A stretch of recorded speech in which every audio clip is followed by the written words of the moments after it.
มหนาวพัดมาอีกแล้วน้องแก้วคงหลงคอยพี่เคยสัญญาให้ไว้จะกลับไปหาคนดีเพราะน้องพี่คงจะกลัวลมหนาวพัดมาอีกคนหนาวกระมนหัวใจปวดยามหนาวมาห่างน้องเจ้าคงมองและรำครวญลมหนาวจะหวนกลับไป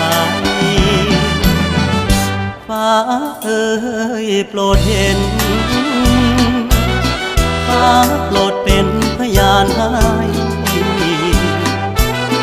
ความรักยังไม่คลอนนิรันดรห่วงดวงใจจากเจ้าไกล